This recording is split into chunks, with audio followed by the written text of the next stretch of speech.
Hello students, welcome back to smart study session. Students, आज हम पढ़ेंगे संविधान और राज्य व्यवस्था। संविधान देखिए, सम प्लस विधान, दो शब्दों से मिलकर बना है। सम का अर्थ होता है समान, विधान का अर्थ होता है कानून।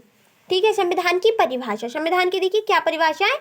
नियमों कानूनों का ऐसा संकलन जो किसी देश का शासन चलाने के लिए आवश्यक हो। यानी नियमों और कानूनों का एक ऐसा संकलन का मतलब होता है एक ऐसा समूह जो किसी देश को चलाने के लिए जरूरी है, आवश्यक है। ठीक है। आते हैं राज्य व्यवस्था। राज्य व्यवस्था क्या होती है? संविधान को व्यवहार में लाना ही राज्य व्यवस्था है। यानी कि जो संविधान बनाया जा रहा है उसको सभी लोगों के व्यवहार में लाना ही क्या कहलाया जाता है? राज्य व्यवस्था कहलाया जाता है।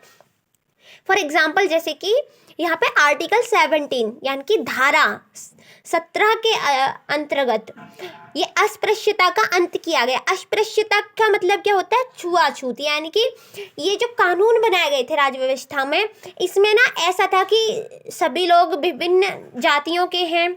जैसे कि हमारा यहाँ दे रखा है, हमारा मतलब जो समाज था वो 4 वर्णों में विभाजित कर दिया था। वो था ब्राह्मण, वैश्य, क्षत्रिय और शूद्र। ठीक है। ये पुरुषोक्त में मिलता है। ठीक है। और उनके कर्म के आधार पर उनको विभाजित कर दिया गया था कि इसका ये कार्य है, इसका ये कार्य है। पहले के ज़माने में आपने देखा होगा कि हर कोई व्यक्ति हर किसी के घर नहीं जा सकता था। उसको पहले अंदर करने से पहले वो उसकी कास्ट पूछा करते थे। ठीक है। तो ऐसे ही तो अस्पृश्यता का अंत किया गया, क्योंकि ऐसा है कि जब हमारा कानून बन रहा है तो सभी के लिए समान है और सभी लोग समान हैं उसमें। तो यहाँ पे जो छोटे लोग थे, नीची कास्ट वाले लोग थे, ठीक है, उनके लिए इसका अंत किया गया था कि छुआछूत का जो पहले था वो सब अंत कर दिया गया ताकि सभी को समान अधिकार मिल सके समाज में। ठीक है। और जो लोग इसका मतलब नहीं मानते थे, आर्टिकल 17 को नहीं मानते थे और उसका उल्लंघन करके लोगों के साथ बुरा व्यवहार करते थे, उनके साथ छुआछूत का जो भी है, जैसे आपने देखा होगा गांव में आज भी नहीं जाने देते हैं, गांव में आज भी है ये। तो जो लोग नहीं मानते थे उनके लिए सजा थी या तो 1 महीना, उस ज़्यादा से ज़्यादा 6 महीने थी।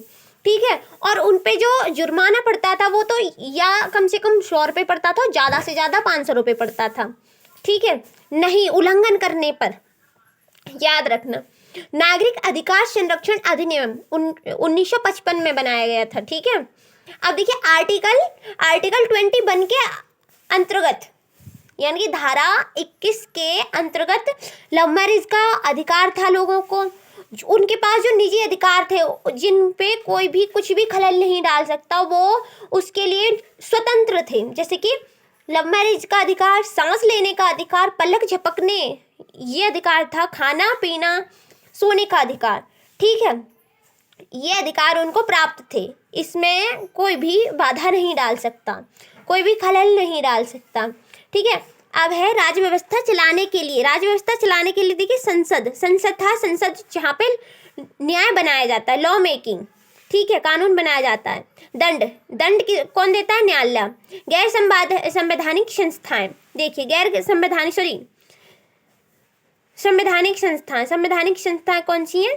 जिनका संविधान में जिक्र हो। ठीक है। उदाहरण वित्तीय आयोग, इसका हमें किस में मिलता है? आर्टिकल 28 में मिलता है, 280 में मिलता है। निर्वाचन आयोग, इसका आर्टिकल 324 में मिलता है निर्वाचन आयोग के बारे में।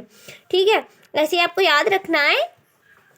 उसके बाद आता है असंवैधानिक संस्था। असंवैधानिक संस्थाएं कौन कौन सी थी? जो संविधान में जो संविधान का उल्लंघन करें।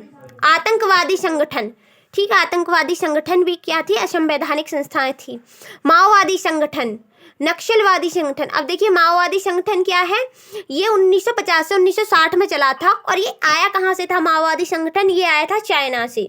ठीक है। और ये किसके लिए आया था? ये आया था जो वंचित लोग हैं, ठीक है, राजनीतिक और सामाजिक उत्थान के लिए जो लोग रह गए थे।